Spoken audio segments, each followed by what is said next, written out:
Okay, this will be our last question. I may put these videos together so that it won't be so many short videos. But this is a inequality, and you can tell it's an inequality because it says less than. If it was equal, it would have an equal sign, but that doesn't change a whole lot. But there are some different rules that we will come across when you do your practice. But here's the question. Ephraim must spend less than $60 on his phone bill this month. So this 60 means $60. He has to spend less than $60 on his phone bill. He pays a monthly fee of $12, so that's his monthly fee of $12, plus an additional $4 for each long distance call. So X stands for the long distance calls, and he pays $4 for each long distance call. That's expensive long distance service. Unless he just stays on the phone unnecessarily, but that's a lot of cost for a long distance call. So they've left out all the dollar signs, because this is $60, $12, $4, so they've left that out. So we know we're dealing with money. So here's the inequality. 4x, 4 times the long distance calls, plus the $12 base fee has to be less than 60. So the question is, how many long distance calls can he make this month? Select the inequality that includes the largest number of calls he can make and still stay within his budget. So here are the answers, the possible answers they are giving you. Less than 48. Less than 4.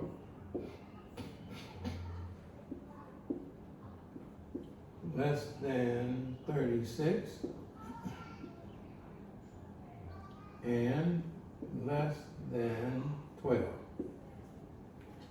So now, we just do our same equation and find out. The inequality sign doesn't change our basic operation, but it does give us a little bit to be thinking about at times. So, to find out, solve for x, we still have to get the x by itself. So we do the same thing we would do. Our first step, since x has a coefficient of 4 and another term 12, so we subtract 12. We take away 12, and 12 drops out. We have 4x is less than 60, take away 12 to keep it equal most of the time, and not this time is to keep it unequal but in the same relationship. So 60 take away 12 is 48. I just happen to know that right off. Now, 4 times x, the coefficient of x is 4, so now I'm going to divide because this is multiplication. So I divide by 4, the 4 goes away, and x has to be less than 48 divided by 4, which is 12. So the inequality sign, we just kept it. It didn't cause us any trouble. So we know A is not it, B is not it, C is not it, at least from what we have. X is less than 12. So he can make 11 calls. This has to be less than 12. So 11 calls is the maximum he could make in order to be within the limit of his plan. So you can't make a half a call. So if you had a call that's less than 12, if they had given us a number line, here we have 12. This would be no calls. 1, 2, 3, up and so forth. And you would have an open line here and say it'd be less than 12. Anything less than 12 would still be within his plan, but they're also asking what is the largest number of calls. So see, the largest number of calls won't be represented by this line. The largest number of calls would be less than 12, and it would end right here. So we wouldn't have this. It'd be less than 12 and up to 11, because you can't make a half a call unless the pilot plan has some feature like that, but I don't know what it would be. So select the inequality that includes the largest number. So 12 is the inequality, it's less than 12, but it includes the largest number, which would stop at 11. So our answer, if we had a number line, would be 11. Starts at 11 and goes up, will be less than 12, but which would actually make no sense unless its calls are timed and related to a call is defined as 4 minutes, and you can get a 2-minute call, or a 1-minute call will be 1/4, but aside from that, 11 would be the correct answer. So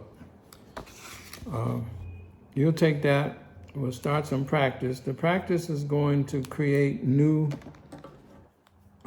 challenges because we haven't covered all of the information that would allow you to answer and deal effectively with all the questions. But this is just our introduction. So as soon as you start practicing, we're going to be able to look at your practice and see what we need to strengthen and where we need to put our focus.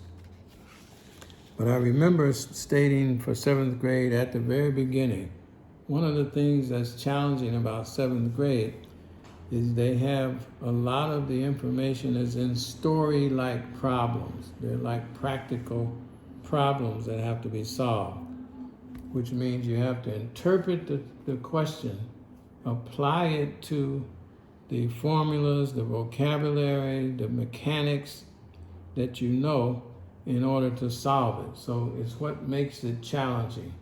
But it's preparing you for 8th grade when the material is a lot more abstract.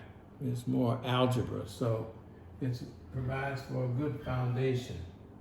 So I'm going to stop here and we'll pick up in the course of the week. So enjoy the rest of your day off. This is Sunday, so I'm recording this on Sunday for you, and hopefully it will be helpful when you get a chance to get to it. Have a great day. When you get to school, work hard, do your best, and try to make your parents proud and give yourself a good future. So bye-bye for now.